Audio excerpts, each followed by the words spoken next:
ప్రార్థన ప్రార్థన ప్రార్థన ప్రార్థన ద్వారా గొప్ప కార్యాలు జరుగుతాయి. రండి. యెషయాకి దేవుని యొద్ద నుంచి వర్తమానం వచ్చింది. యెషయా ప్రవక్త అయిన యెషయాకి దేవుని యొద్ద నుంచి వర్తమానం వచ్చింది. ఏమనంటే, రాజైన హిజ్కియా మరణం కాబోతున్నాడు గనుక తన ఇంటిని సిద్ధపరుచుకోమను అన్నాడు. గట్టిగా స్తోత్రం చెప్పండి. ఇంటిని సిద్ధపరచుకోవటం అంటే మనసును, ఇంటిని సిద్ధపరచుకోవటం అంటే హృదయాన్ని, ఇంటిని సిద్ధపరచుకోవటం అంటే మనలను మనం సరి చేసుకోవటం.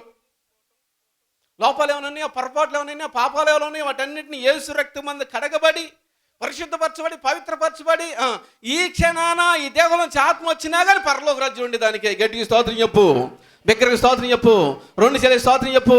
మనం ప్రభు దగ్గర వచ్చి, ప్రభు నా పాపాలు క్షమించినప్పుడు, యేసయ్య నా పాపాలు క్షమించినప్పుడు, యేసయ్య నా పాపాలు తొలగించినప్పుడు హృదయంలో ఉన్న సమస్త పాపమంతా తొలగిపోయి యేసు రక్తమందు కడగబడి పరిశుద్ధమైన పవిత్రమైన జీవితం మనలోనికి వస్తుంది. దీన్ని మన హృదయం సిద్ధపరచుకోవటం. ఇప్పుడు హిజ్కియా ఏం చేయాలంటే ఆ విధంగా సిద్ధపరచుకోవాలి. ఉన్న పొరపాట్లు ఏమన్నాయో, బలహీనతలు ఏమన్నాయో, లోపాలు ఏమన్నాయో వాటన్నిటిని ప్రభు దగ్గరికి రావటం. అయ్యా అయ్యా అయ్యా, ఇదిగో ఈ పొరపాటు, ఈ బలహీనత, ఈ లోపం, ఈ పాపం నాలో ఉంది, దయతో క్షమించి కడుగు, పరిశుద్ధపరచు, పవిత్రపరచు. క్రొత్త నిబంధనలు అయితేనేమో చెప్పండి యేసు రక్తం, పాత నిబంధనలు అయితేనేమో హిస్సోపు. చెప్పండి, హిస్సోపుతో నన్ను కడుగు, హిమమంత తెల్లగా నన్ను మార్చున్నాడు దావీదు తన పాపంలో పడిపోయిన తర్వాత. హిస్సోపుతో నన్ను కడుగయ్యా అని. హిస్సోపుతో కడుగుము దేవా, దోషిని ప్రభువా, హిస్సోపుతో కడుగుము దేవా, పాపములోనే పడిపోతినయా, వేసెగ తిరుగాడి తిని, పాపములోనే పడిపోడి వేసెగ తిరుగాడి తిని, మరణ శ్రేష్ఠుడు భక్షించెను, విడుదల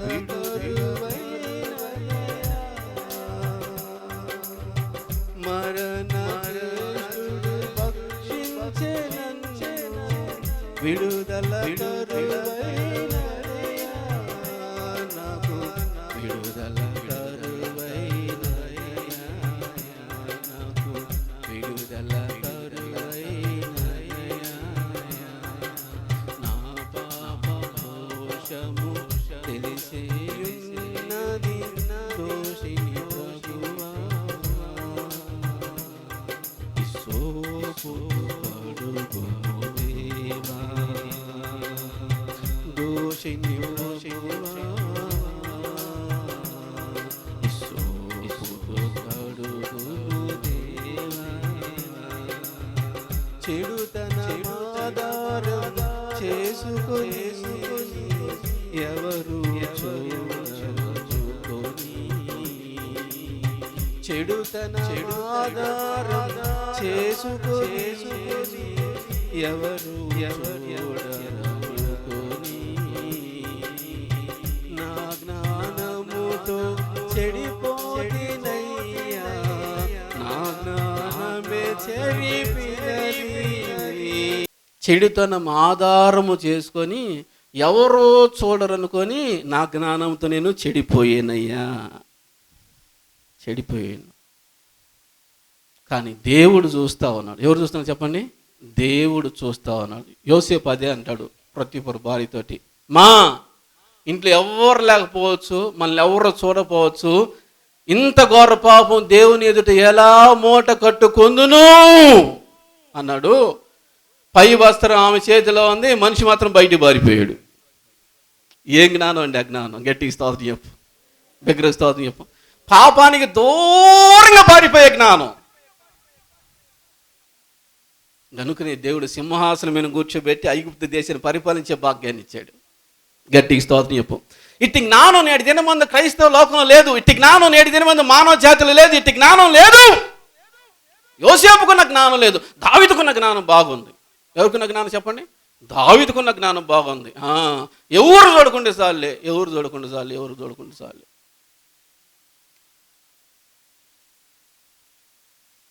ఎవడో ఒకడు చెబుతున్నాడు మొన్న, ఎవడు ఒకటి చెబుతున్నాడు. ఏం చెబుతున్నాడంటే,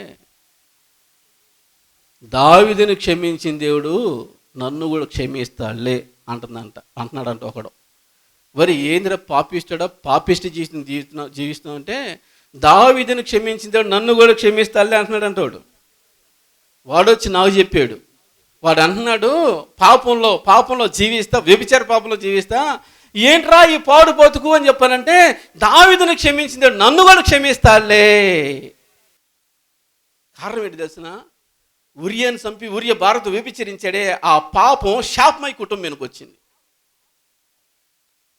క్షమించబడ్డా నిజమే, శాపాన్ని అనుభవించాడు దావీదు. దేవుని పిల్లంగా ఈ లోకంలో బ్రతుకుతున్నప్పుడు పాపంలో మనం జీవించామా, శాపం వస్తుంది. పిల్లల బ్రతుకు నాశనం అయిపోతుంది, కుటుంబీకుల బ్రతుకు నాశనం అయిపోతుంది, పిల్లల బ్రతుకు నాశనం అయిపోతా ఉంది. కనుకనే దేవుని పిల్లమైన మనం పాపంలో జీవించకూడదు, పరిశుద్ధతలో జీవించాలా. లోకంలో జీవించకూడదు, యేసయ్యలో జీవించాలా. లోకంలో ఉన్న ఆలోచనలో జీవించకూడదు, యేసయ్య ఆలోచనలో మనం జీవించాలి. అవును, దేవుని పిల్లంగా ఈ లోకంలో మనం బ్రతుకుతున్నప్పుడు, ఈ లోకంలో జీవిస్తున్నప్పుడు మంచిది కాదు. దావీదు జీవితం మంచిది కాదు. దావీదు ఆ ఒక్క పాపమే చేసింది, ఇంక పాపం చేయాలి దావీదు. గట్టి స్తోత్రం చెప్పండి. ఆ ఒక్క పాపమే కుటుంబ వ్యవస్థ మొత్తాన్ని నాశనం చేసిందండి, నాశనం చేసింది. నాతాను ప్రవక్త గద్దిస్తే ప్రార్థన చేస్తున్నా, ఇస్సోపుతో నన్ను కడుగయ్యా, హిమ్మంత తెల్లగా నన్ను మార్చు. ఎవరు చూడలేదనుకున్నా కానీ నువ్వు చూసావు, నీ కళ్ళకి నేను కనిపిస్తూ ఉన్నాను. దోషిని ప్రభు ఇస్సోపుతో నన్ను కడుగు, హిమ్మంత తెల్లగా నన్ను మార్చు. ఇక్కడున్న మనమంతా కూడా ఒక్కసారి నాకు వైపు చూడండి. వ్యభిచారం ఒక్కటే పాపం అనుకుంటే పొరపాటే. ప్రకటన గ్రంథం 21వ అధ్యాయము 8 నుంచి కొన్ని వచనాలు చదివినప్పుడు అక్కడ రాయబడి ఉంటుంది, అబద్ధికులందరూ నరకానికి వెళ్తారు అని. అబద్ధం ఎంత పాపమో, వ్యభిచారం ఎంత పాపమో, అబద్ధం కూడా అంతే పాపం, తీసుకెళ్ళి నరకాల్లో పెట్టేస్తా ఉంది. దేవుని పిల్లంగా పాపం అన్నది ఏదన్నా కావచ్చు, మనల్ని మన కుటుంబ జీవితం అంతా నాశనం చేస్తూ ఉంది. కనుక మనం యేసు రక్త ధార యొద్దకు రావాల్సిందే. గట్టికి స్తోత్రం చెప్పండి. యాడికి రావాలి చెప్పండి? ఇస్సోపుతో నన్ను కడుగు అన్నాడు దావీదు. ఇస్సోపుతో నన్ను కడుగు అని హిజ్కియా ప్రార్థన చేయాలి. ఇంకా దేవుని సన్నిధిలో ఇస్సోపుతో నన్ను కడుగయ్యా, హిమమంత తెల్లగా నన్ను మార్చు, నా అంతరంలో చెడుగంతా తొలగించు అని సరి చేసుకోవాలి. ఈ ఉదయ కాలపేళ్ళలో దేవుని పిల్లలమైన మనం ఈ మధ్యాహ్న కాలపేళ్ళలో, ఈ ఉదయ కాలపేళ్ళలో వాక్యం వింటున్న మన జీవితంలో, వాక్యం వింటున్న మన హృదయాల్లో, వాక్యం వింటున్న మన మనసుల్లో దేవునికి చోటిస్తారా? దేవుని వాక్యానికి చోటిస్తారా? దేవుని యొక్క మాటలకు మీ హృదయంలో చోటిస్తే దేవుని వాక్యం మీ హృదయంలోకి వస్తుంది. మీ హృదయంలో పాపం అట్లా బయటికి వెళ్ళిపోతుంది. గట్టికి స్తోత్రం చెప్పు, బిగ్గరగా స్తోత్రం చెప్పు. జక్క ఇంటిలోకి యేసుప్రభు అడుగు పెడితే జక్క ఇంట్లో ఉన్న పాపం అంతా బయటికి వెళ్ళిపోయింది. యేసుప్రభు బయట ఉన్నాడు, పాపం లోపల ఉంది. పాపంలో యేసుప్రభు లోనికి వచ్చిన పాపం బయటికి వెళ్ళిపోయింది. యేసుప్రభు వాక్యం నీ హృదయంలోకి వస్తే నీ హృదయంలో ఉన్న పాపం అంతా బయటికి వెళ్ళిపోతుంది. యేసుప్రభు బయట ఉన్నా అంటే నీ హృదయంలో పాపం వస్తుంది. దేవుని పిల్లంగా ఈ లోకంలో మనం జీవిస్తున్నప్పుడు వాక్యానికి మీ హృదయంలో చోటు ఇవ్వండి, వాక్యానికి మీ హృదయంలో చోటు ఇవ్వండి, వాక్యానికి మీ మనసులో చోటు ఇవ్వండి, వాక్యానికి మీ తలపులో చోటు ఇవ్వండి. వాక్యానికి మీ మనసులో హృదయంలో చోటిస్తే యేసయ్య పరిశుద్ధమైన జీవితం చేత మీరు నింపబడి ఆశీర్వదించబడతారు. మీరు ఆశీర్వదించబడతారు, మీ పిల్లలు ఆశీర్వదించబడతారు, మీరు దీవించబడతారు, మీ పిల్లలు దీవించబడతారు.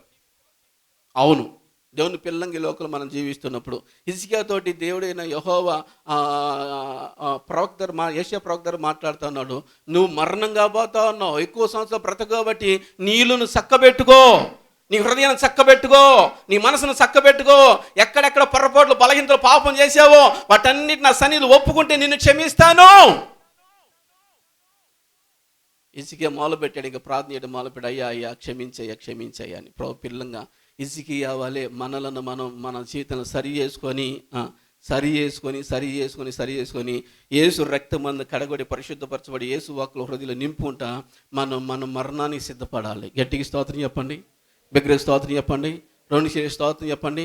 ఆ తదుపరి మన కుటుంబంలో ఉన్న పిల్లలను సిద్ధపరచుకోవాలి. బిగ్గరగా స్తోత్రం చెప్పాలా. ఎవరు సిద్ధపరచుకోవాలి చెప్పండి? మన పిల్లలు కుమార్తెలు ఉన్నారా, కుమారులు ఉన్నారా, ఎవరున్నారు? కోళ్ళలు ఉన్నారా, మనవలు ఉన్నారా, మనవరాళ్ళు ఉన్నారా, ఎంతమంది ఉన్నా కానీ వాళ్ళందరినీ ఏం చేయాలి తెలిసిన? పరలోక రాజ్యానికి సిద్ధపరచుకోవాలి. పరలోక రాజ్యానికి సిద్ధపరచాలంటే వాళ్ళ కోసం కన్నీళ్ళు విడిచి నువ్వు ప్రార్థన చేయాలి. పరలోక రాజ్యాన్ని సిద్ధపరచుకుంటే వాళ్ళని దేవుని సన్నిధికి నడిపించి వాక్యం వినినట్లుగా చేయాలి. పరలోక రాజ్యాన్ని సిద్ధపరచుకోవాలంటే వాళ్ళకి మీకు తెలిసిన వాక్యాలు చెప్పాలి. ఆ విధంగా మీ పిల్లల్ని తీసుకొచ్చి దేవుని వాక్యాలు వినిపిస్తూ, ఆ విధంగా మీ ఇంట్లో వాళ్ళని తీసుకొచ్చి దేవుని వాక్యాలు వినిపిస్తూ, ఆ తర్వాత మీరు తెలిసిన వాక్యం మీ పిల్లలకి, మీ కుటుంబంలో చెబుతూ ఉంటే ఆ ప్రార్థన, ఆ వాక్యం ఆ ప్రార్థన మీ కుటుంబంలో ఉన్న ప్రతి ఒక్కరిని ప్రభు రాకడ సిద్ధపరుస్తూ ఉంది. ఒకవేళ వాళ్ళకి వయసు అయిపోయింది, వాళ్ళ బ్రతికే జీవితం అయిపోయింది కాబట్టి వాళ్ళు పోయే టైమే వచ్చింది, వారు ఈ దేహం నుంచి బయటకు వచ్చి పరలోక రాజ్యంలో ప్రభుతో కూడా ఉంటారు. గట్టిగా స్తోత్రం చెప్పు, బిగ్గరగా స్తోత్రం చెప్పు. ప్రతి క్రైస్తవుడు రాళ్ళు వారిని సిద్ధపరచు, వాళ్ళ కుటుంబాన్ని సిద్ధపరచు. ఇట్టి వారే జ్ఞానం కలిగిన వాళ్ళు. అవును, కింద పాతాళం ఉందని ఎరిగి పరలోక రాజ్యమునకు వెళ్ళు, జీవ మార్గం ఏదని చెప్పని బుద్ధిమంతుడు తెలుసుకునేలా దాంట్లో నడుస్తాడని. బుద్ధి ఉందా నీకు? జ్ఞానం ఉందా? బుద్ధి జ్ఞానం నీకుంటే నువ్వు సరి చేసుకుంటే ఇజికేలాగా బుద్ధి జ్ఞానం నీకుంటే చక్కగా నీ ఇంటిని కూడా చక్క పెట్టుకుంటావు. ఇది కదా మనం ఆశీర్వదించబడే జీవితం. ఇది కదా మన కుటుంబాలు ఆశీర్వదించబడే జీవితాలు. ఇవి కదా శ్రేష్టమైన పరలోక రాజ్యంలోని జీవితాలు. అవును, ప్రభు పిల్లమైన మన ఈ లోకలు మనం బ్రతుకుతున్నప్పుడు మన యేసయ్య రాకడెప్పుడో తెలియదో, మనం పోకడెప్పుడో తెలియదో, తరతరాలకు ఏమి ఉండమో, అనేక సంవత్సరాలు ఏమి ఉండమో, ఉండేది కొద్ది జీవితం, నీటి ఈమెన బుడగలాంటి జీవితం. కాబట్టి మన జీవితాలను సరి చేసుకుందాము, మన కుటుంబాలను ఏం చేద్దాం? ప్రభు రాకడ సిద్ధపరుద్దాం. గట్టిగా స్తోత్రం చెప్పండి, 2 సార్లు స్తోత్రం చెప్పండి. కనుక గుర్తుపెట్టుకోండి, నేను అనేక సంవత్సరాలు బ్రతుకుతాను అన్న ఆలోచన మనల్ని ప్రమాదంలోనూ తీసుకెళ్తుంది, జీవితం సరి చేసుకోకుండా చేస్తుంది. మనం ప్రమాదంలోనే తీసుకెళ్తుంది, పాపంలో నివసింపజేస్తుంది. మనల్ని ప్రమాదంలో తీసుకెళ్తుంది, నిత్య నరకాకి నేను గుండంలో అట్లా వదిలిపెట్టేస్తున్నా. అయ్యో ఈరోజు చనిపోతా నేను అనుకోలేదు, ఈరోజు ప్రభు వస్తాడని నేను అనుకోలేదు అనుకుంటే, ఏడిస్తే రొమ్ములు కొట్టుకుంటే ప్రయోజనం ఏమీ లేదు. ఇదిగో మిక్కిలి అని కోసం ఇదే రక్షణ దినము. ఏముందండి పాపంలో చెప్పు? దీని బతుకు పాడుగని చెప్పి నువ్వు పిచ్చుకోవటమే కానీ ధ్యానం చేత ఏముంది పాపంలో? నింద, అవమానం, శాపం, నరకాగ్ని గుండం. ఏముంది దాంట్లో? ఏమీలే, అసలు ఏమీలే. బుద్ధి లేని వాళ్ళు, జ్ఞానం లేని వాళ్ళు అట్లా పాపంలో జీవిస్తుంటే ఏం బతుకు పోడు బతుకు. ఎక్కడ పరిశుద్ధంగా జీవిస్తా అంటే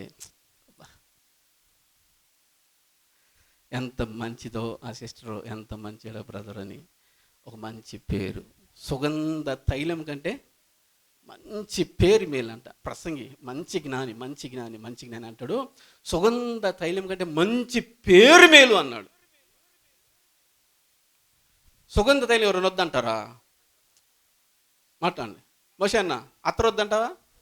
సెంట్ వద్దంటావా? బాయ్స్ గారు చెప్పాలా? భూస్వామి సెంట్ ఎవరు వద్దంటారా? ఫారెన్ నుంచి సెంట్ ఎవరు వద్దంటారా? ఎవరు వద్దారు? ఎందుకంటే మంచి సువాసన.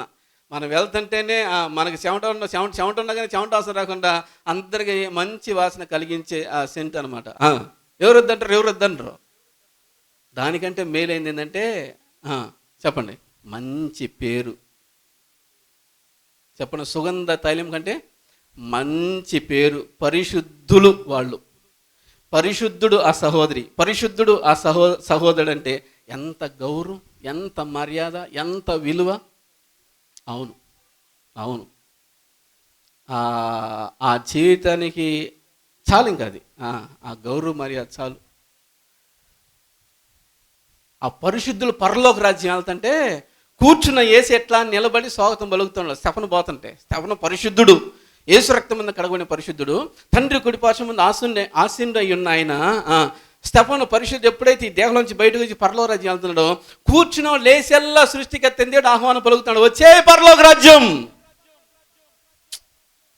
పరలోకంలో ఘనత గౌరవమే, భూలోకంలో ఘనత గౌరవమే. అట్టి శ్రేష్టమైన పరిశుద్ధ జీవితం యేసయ్య నీకు నాకు ఇచ్చి పరలోక రాజ్యం ఇవ్వాలనుకుంటా అంటే, అరే బాబా ఏం జీవితం జీవిస్తున్నారు ఏందో నాకు అర్థం కావట్లేదు. జాగ్రత్త సుమా, మోసపోకండి. దేవుడు ఎక్కిరించబడ్డు, మనుషుడు ఏమి ఇత్తును ఆ పంటనే కోయిను. గలతీ రాసిన పత్రిక 6వ అధ్యాయం 6వ వచ్చిన మాటలు ఉంటాయి.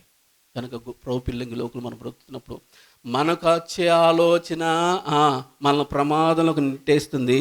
మన జీవితాలను సరి చేసుకోకుండా చేస్తుంది, మనకు వచ్చే ఆలోచన మన కుటుంబాన్ని సిద్ధపరచుకోకుండా చేస్తుంది, మన కుటుంబ జీవ వ్యవస్థను కూడా పాడు చేస్తూ ఉంది. తరతరముల వరకు స్థిరంగా ఉండేవాళ్ళం కాదు, అనేక సంవత్సరాలు మనం ఉండేవాళ్ళం కాదు. ఎప్పుడు వస్తే అప్పుడు పోవాలి, ఎప్పుడు పిలిస్తే అప్పుడు ఈ దేహం నుంచి బయటికి రావాలి. కాబట్టి గుర్తుపెట్టుకోండి, దేవుని బిడ్డలమైన మనము దేవుని సన్నిధిలో దేవుని వాక్కులే నీకు నాకు శ్రేష్టమైన శ్రేష్టమైన శ్రేష్టమైన శ్రేష్టమైన ఆలోచనకర్తగా ఉండాలి. రైట్. ఒకటి లోకస్తులకు వచ్చింది ఆలోచన, గర్విష్ఠులు అంటే లోకస్తులు అనమాట. వాళ్ళకు వచ్చింది ఆలోచన ఏంటంటే మేము క్షేమంగా ఉన్నాము, తరతరముల వరకు మాకు అపాయమేమి రాదు, మేము ఇలానే ఉంటామని. కోటీశ్వరుడికి వచ్చింది ఒక ఆలోచన, ఏంది? నేను అనేక సంవత్సరములు బ్రతుకుతాను అని. అనేక సంవత్సరాలు బ్రతుకుతాను అని దేవుని పిల్లంగి లోకంలో జీవిస్తున్నప్పుడు అనేక సంవత్సరాలు బ్రతకలే, వెళ్ళిపోయాడు. ఆ రాత్రి వెళ్ళిపోయాడు, సమయం లేదు, వెర్రివాడా అన్నాడు. రైట్. ఇప్పుడు ఈ ఆలోచన కరెక్టేనంటారా? ఈ ఆలోచన కరెక్టా కాదా? ఏ ఆలోచన కరెక్టు? హిజ్కియాతోటి ప్రవక్త యెషయా మాట్లాడాడే, నీ ఇల్లు చక్కబెట్టుకొని, ఈ ఆలోచన కరెక్ట్. కాబట్టి ప్రభుపిల్లమైన మనం మన ఆలోచన ప్రకారంగా మనం జీవించకూడదు. అదే సమయంలో సాతానుడు ఉన్నాడు మనకు శత్రువు. ఎవరున్నారు చెప్పండి? సాతానుడు ఉన్నాడు శత్రువు. వాడు ఆలోచన చేస్తాడు, వాటి ప్రకారం కూడా మనం జీవించకూడదు.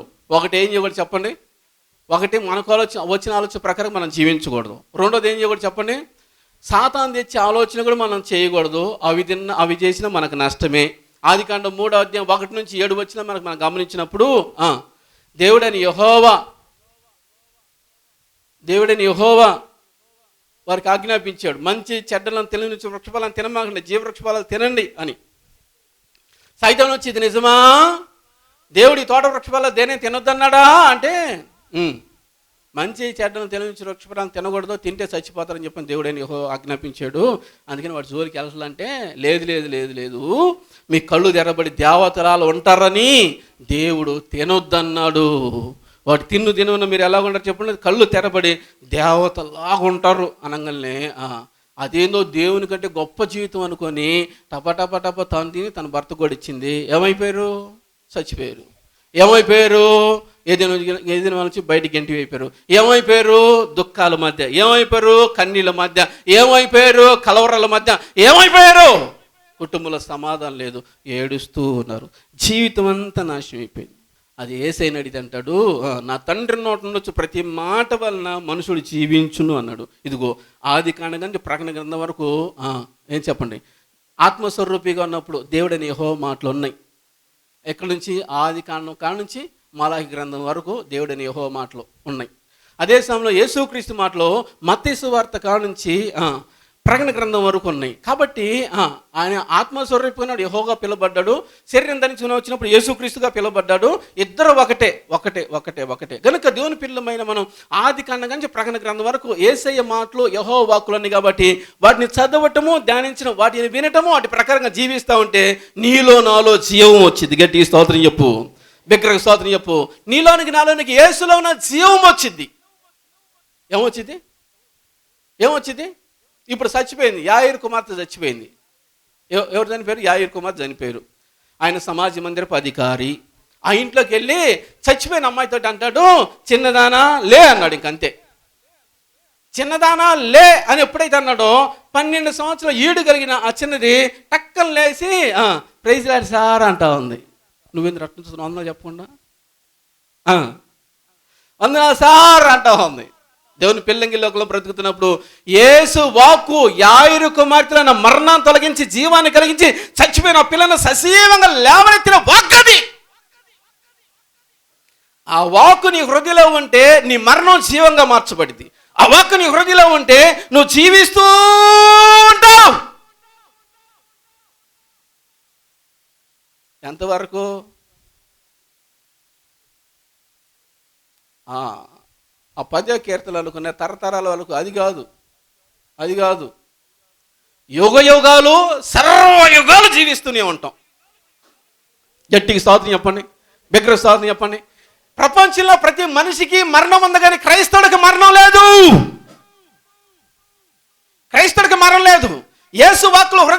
తీసుకొని యేసు వాక్కులను ఆహారం తీసుకుని యేసు వాక్కులను జీవిస్తున్న ఏ వ్యక్తికి మరణం లేదు. కారణం తెలిసిన యేసు వాక్కులను జీవం చేత ఆ వ్యక్తి జీవించబడుతూ ఉన్నాడు. ఆ వాక్కు మరణం లేని, ఆయన మరణం లేనివాడు కనుక ఆ జీవంతో, యేసయ్య జీవంతో నింపబడి ఆ వ్యక్తి యుగ యుగాల సర్వ యుగాలు జీవిస్తూనే ఉంటాడు. కనుక దేవుని పిల్లమైన మనం యేసయ్యని అడిగితే అంటాడు, నువ్వు వాక్యాన్ని ఆహారంగా తీసుకుంటా బ్రతుకురా తమ్ముడా అంటాడు. గట్టిగా స్తోత్రం చెప్పు.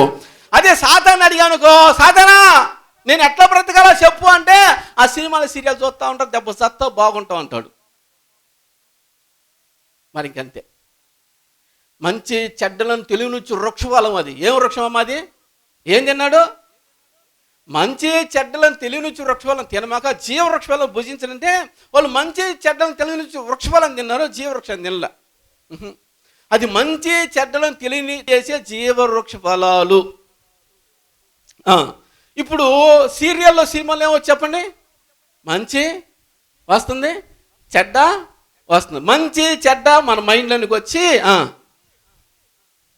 మన జీవితం అంతా మంచి చెడ్డతో నింపేస్తుంది. ఇంకంతే. కొన్ని మంచి పనులు చేస్తాం, కొన్ని చెడ్డ పనులు చేస్తాం, కొన్ని మనకు మేలు కలిగే చేస్తాం, కొన్ని మనకు హానికరమైన చేస్తాం. ఇంకంతే. ఏంటంటే జ్ఞానం ఎక్కువైపోయింది. ఏం ఎక్కువైపోయింది? ఆ సినిమాలు చూసి సీరియల్ చూసి జ్ఞానం బాగా ఎక్కువైపోయి మన జీవితాలను నాశనం చేసుకుంటా, మన జీవితాలను పాడు చేసుకుంటా, పాడైపోయిన జీవితాలు పాడైపోయిన బ్రతుకుల్లో బ్రతుకుతూ మనము కుటుంబానికి దీవెనకరంగా ఉండకుండా, మనకు మనం దీవెనకరంగా ఉండకుండా మన జీవితాన్ని పాడు చేసి మన కుటుంబ జీవితాలను పాడు చేసుకుంటా ఉన్నాము. సాతాను అదే చెబుతుంది. 7 రోజు నేను సినిమాలు చూడు, సీరియల్ చూడు, మంచి చెడ్డ రెండు ఉన్నాయి కాబట్టి ఆ రెండు నీకు కావాలా, ఆ రెండు నువ్వు తెలుసుకోవాలా, కాబట్టి నీ జ్ఞానం బాగా వచ్చింది. దేవుని పిల్లంగి లోకంలో బ్రతుకుతున్నాడు. మంచి చెడ్ల జ్ఞానం వచ్చిన ఆదాం వాళ్ళు ఏం బాగుపడలా, ఏ దేవుడి నుంచి బయటికి ఇంటి వేయబడ్డారు. సినిమాలు సీరియల్ చూసి మంచి చెడ్డలు బాగా తెలుసుకొని మనం పరలోకం నుంచి బయటికి గెంటి వేయబట్టం తప్పితే ఇంకోటి ఏమి ఉండదు. మనకెందుకండి ఆ బాధ? మనకెందుకు ఆ బాధ అంటే చెప్ప. సాధారణ మాట అంటే ఆ సలహా ఇస్తాడు, అబ్బాయి ఏం పర్లా మంచి చెడ్డలు తెలియచ్చు వృక్షఫలం తినరా అన్నాడా. ఆ మంచి చెడ్డలు తెలివినిచ్చే సినిమాలు సీరియల్ బాగా చూసాయి, ఇబ్బంది లేదు చూసాయి. ఎవరు పరలోకం పోరు, పరలోకం పోతే నువ్వు కూడా పోతావు. ఎవరు బారా పరలోకం? ఎవరు బారా? సినిమాలు సీరియల్ చూడకుండా వాక్య ప్రకారం జీవించే ప్రతి ఒక్కరు పోతారు. గట్టి స్తోత్రం చెప్పు. మీరెవరు స్తోత్రం చెప్పండి. ఏదో నరకనికి పోయి పేచలాగా ఉంది మీదంతా. ఏమో తల్లారు, నరకానికి పోతే పరలోకం అవుతారా? సినిమాలు సీరియల్ చూడ మాకు తల్లులారా. అది మంచి చెడ్డలను తెలివినిచ్చే వృక్షఫలం. అది ఏది? మంచి చెడ్డలను తెలివినిచ్చే వృక్షఫలమే సినిమాలు సీరియళ్ళు. మంచి చెడ్డలను తెలియజేసి వృక్షఫలం తిని మంచి చెడ్డలు తెలుసుకొని జీవితాన్ని ఎట్లా నాశనం చేసుకున్నారో, పాడు చేసుకున్నారో, మంచి చెడ్డలను తెలివినిచ్చి వృక్షఫలమైన ఆ సినిమాల సీరియల్ నుంచి అన్నీ మంచి చెడ్డ అన్నీ తెలుసుకొని మన జీవితాన్ని పాడు చేసుకుంటా ఉన్నాం. అటు ప్రోపిల్లమైన మనం యేసయ్య మనకు ఆలోచనకర్త. చెప్పండి, ఎవరు ఆలోచనకర్త?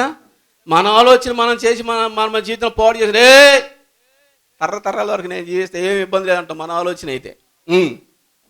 అదే దేవుని ఆలోచన అయితే, బాయ్ ఇప్పుడే చచ్చిపోతావు, జీవితం సరి చేసుకో, నీ ఇల్లు చక్క పెట్టుకుంటాడు ఆయన. అంతే. గట్టి స్తోత్రం చెప్పు, బిగ్గర స్తోత్రం చెప్పు. అదే సైతాన్ దగ్గర సైతాన్ ఆలోచన అడిగాను. సైతాన్ కూడా ఏం చేస్తుంటే మంచి చెడ్డలను తెలుగు నుంచి వృక్షఫలం తినే ఆ సినిమా సీరియల్ బాగా చూసే మంచి చెడ్డ నీకు అవసరం మొత్తం తెలుసుకో. ఆ తర్వాత సావు మొహమాడ అంటాడు. ఏంటో చెప్పు, సావు మొహమాడ, సావు మొహం దానా అంటాడు. ఇంకా సావటం మరి ఇంకంతే సంగతి, ఇంకంతే సంగతి. అదే కయ్యోని దగ్గరికి వచ్చాను ఏమంటాడు? చంపారా వాడిని, చంపారు అంటాడు. ఇంకంతే సంగతి. వాడు నాకు అన్యాయం చేశాడరా, వాడు నాకు ఇబ్బంది పెట్టాడు అనుకో, కయ్యను ఏం సహాయత అంటే చంపేవాడిని అంటాడు. ఇంకంతే సంగతి. కయ్యను అర్పణ తీసుకొచ్చాడా? హేబేల్ అర్పణ తీసుకొచ్చాడా? హేబేల్ అర్పణ అంగీకరించాడు దేవుడైన యెహోవా. కయ్యను అర్పణ అంగీకరించలా. అప్పుడు ఏం చేసిండే? కయ్యను బాగా కోపం వచ్చి హేబేల్ని చంపేసాడు. ఇంకంతే సంగతి. కోపం వచ్చి హేబేల్ ఎవరంటే కయ్యను తమ్ముడు, కయ్యను అంటే హేబేల్ అన్న. ఏం చేసాడు? చంపేశాడు. ఇంకంతే సంగతి. కయ్యలు అంటే సలహా కూడా మనం తీసుకోవడం, వాడు చంపేరా బాబా అంటాడు. దేవుడు అంటాడు చంపేయటం కాదురా, నీ జీవితం సరి చేసుకో అంటాడు. గట్టిగా స్తోత్రం చెప్పు, దగ్గర స్తోత్రం చెప్పు. చూడండి, ఆదికాండం 4:6 చదవండి ఒకసారి. ఆదికాండం 4:6 దేవుడని యెహోవా ఏమన్నాడు కయ్యోనుతోటి? యెహోవా కయ్యోనుతో, నీకు కోపం ఎలా? ముఖము చిన్న బుచ్చుకున్నావేమి? నువ్వు సత్క్రియ చేసిన ఎడలా తల ఎత్తుకొనవా, స్తోత్రము, చాలు. దేవుడైన యెహోవా మాట్లాడుతున్నాడు ఏమని? నువ్వు సత్క్రియ చేయి, మంచి క్రియ చేయి, మంచి బలార్పణ తీసుకొచ్చి అర్పించు, నేను అంగీకరిస్తా. విరిగి నలిగిన హృదయమే శ్రేష్టమైన బలి అర్పణ. విరిగి నలిగిన హృదయాన్ని దేవుడు కోరుకుంటా ఉన్నాడు. విరిగి నలిగిన హృదయంతో యేసయ్యా, యెహోవా అని కేక వేసి కన్నీళ్లతో నా బలి అర్పణ అంగీకరించు అని చెప్పని నేను ఏడిస్తే ఆయన ఆ బలి అర్పణ అంగీకరిస్తాడు. నేను పాపిస్తానయ్యా, నా పాపం నన్ను అపవిత్రుడిగా చేసింది, దయతో నన్ను క్షమించయ్యా, నా అర్పణ అంగీకరించని విరిగి నలిగిన హృదయం ఆయన ముందు ఉంచితే ఆయన ఏం చేస్తాడంటే ఆ అర్పణ అంగీకరిస్తాడు. విరిగి నలిగిన హృదయం కయ్యంలో లేదు. పాపంలో జీవిస్తూ, శాపంలో జీవిస్తూ, లోకంలో జీవిస్తూ అర్పణ తీసుకొచ్చి దేవుడికి ఇస్తే వద్దు అంటా ఉన్నాడు. పరిశుద్ధంగా పవిత్రంగా జీవిస్తూ తీసుకొచ్చి అర్పణ తీసుకొచ్చి హేబేలు ఇస్తామంటే అంగీకరించాడు. ముఖం చిన్న బుచ్చులో కోపంతో కయ్యను హేబేలు మీద ఉన్నాడు. ఎందుకు? నీ పాపం వదిలిపెట్టుకొని విరిగి నలిగిన హృదయం నా సన్నిధిలో ప్రార్థన చేస్తే నువ్వు తల ఎత్తుకొని గర్వంగా ఉంటావు కదా, నీ అర్పణ అంగీకరిస్తాను కదా అన్నాడు. కనుక పిల్లలమైన మనం దేవుని సన్నిధిలో ఎవరిని సలహా తీసుకోవాలి? మనము ఎవరు ఆలోచన తీసుకోవాలంటే కయ్యను ఆలోచన తీసుకోకూడదు. దేవుని వాక్యాన్ని ఆలోచనగా తీసుకోవాలి. ప్రార్థన అంగీకరించట్లేదు, ఆరాధన అంగీకరించట్లేదు, ఏమి అంగీకరించలేదు అని చెప్పండి. కయ్యను అంటాడు, అంగీకరించే నీ సహోదరుని చంపేసారే దరిద్రం పోయి, ఆ తర్వాత నిన్ను అంగీకరిస్తాలే కానీ ఆయన అంటాడు. దేవుడైన యెహోవా అంటాడు, వాక్యం అంటది, నువ్వు పశ్చాత్తాపడు, విరిగి నలిగిన హృదయంతో పశ్చాత్తాపడు, ఏడు. విరిగి నలిగిన హృదయంతో నువ్వు పశ్చాత్తాపతుడు అలా కన్నీళ్ళు విడవాలే కానీ నీ అర్పణ అంగీకరించబడుతుంది అంటాడు. ఇప్పుడు మనం చేయాల్సిన పని ఏమిలే, యేసయ్య సలహాలు తీసుకుంటే ఆయన మంచి మంచి సలహాలు ఇస్తాడు. గట్టి స్తోత్రం చెప్పు. యేసయ్య ఆలోచనలు తీసుకుంటే మంచి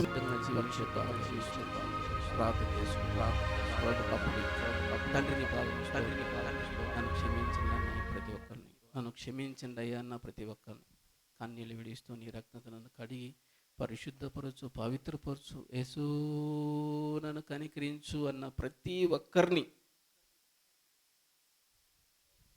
అయ్యా మీ రక్తంతో కడిగి పరిశుద్ధపరిచి పవిత్రపరచు.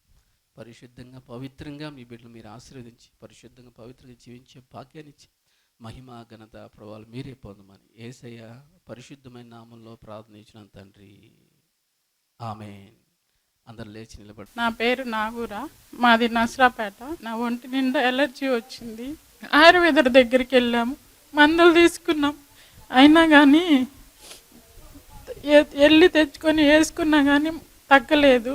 ఇది అసలు ఇక్కడికి రాకముందు అసలు ఎలా ఉందంటే నా ఒంటి నిండా ఫుల్గా నా మొహం తప్ప అన్ని చోట్ల ఎలర్జీ ఉంది. మొత్తం అసలు నాకు నిద్ర పట్టేది కాదు. అసలు ఎంత బాధపడేదాన్నో, ఎప్పుడు తగ్గిద్దా దేవుడా అని ఎన్ని మందులు వాడినా అసలు తగ్గలేదు. ఎంత ఏడ్చాను, నిద్ర కూడా పట్టేది కాదు. ఒంటి నిండా పెట్టెలు వేసుకొని తగిలేసుకున్నా, అంత బాధ ఉండేది. అయినా కానీ ఇక్కడికి వచ్చి 5 వారాలు వచ్చాను. వచ్చినాక పాస్టర్ గారు ప్రేయర్ ఆయిల్ ఇచ్చారు. ఇచ్చినాక రాసుకుంటా ఉన్నాను, ప్రేయర్ చేసుకుంటా ఉన్నాను. ఇక్కడికి వస్తూ ఉన్నాను. ఇక్కడ వచ్చినాక నాకు పూర్తిగా తగ్గిపోయింది. ఇద్దరికి బట్టలు వేసుకోవాలన్నా కూడా అసలు వేసుకునేది కాదు. బయటకు కనిపిస్తే అందరూ అసహించుకున్నారని అనుకునేదాన్ని. పురిగా వేసుకుని తిరిగేదాన్ని. అసలు ఎంత బాధపడేదాన్ని. నలుగురిలో తిరగలేక, ఎవరింటికి వెళ్ళలేక ఇంట్లోనే ఉండేదాన్ని. ఎక్కడ కూర్చోలేక, ఎటు వెళ్ళలేక ఎంత కష్టపడేదాన్ని, ఎంత బాధపడేదాన్ని. ఇక్కడికి వచ్చినాక ప్రేయర్ చేసుకుంటా ఉన్నాను. ఇక్కడికి వస్తూ ప్రేయర్ ఆయిల్ రాసుకుంటే నా పాస్టర్ గారు బాగా ప్రేయర్ చేశారు తగ్గిపోవాలని. చాలా బాగా తగ్గిపోయింది. చేతులకి కాళ్ళకి అసలు ఒంటి అసలు ఏం లేదు. ఇప్పుడు నేను మంచి బట్టలు వేసుకొని నలుగురిలో మంచిగా తిరగలుగుతున్నాను. ఇప్పుడు చిన్న సాక్ష్యాన్ని కాపాడి దీవించమని ప్రార్థన అవసరతలకై సంప్రదించండి. మా అడ్రస్ జీసస్ హోలీ చర్చ్, పోలిరెడ్డిపాలెం గ్రామం, చిలకలూరుపేట మండలం. Cell number 7780223625.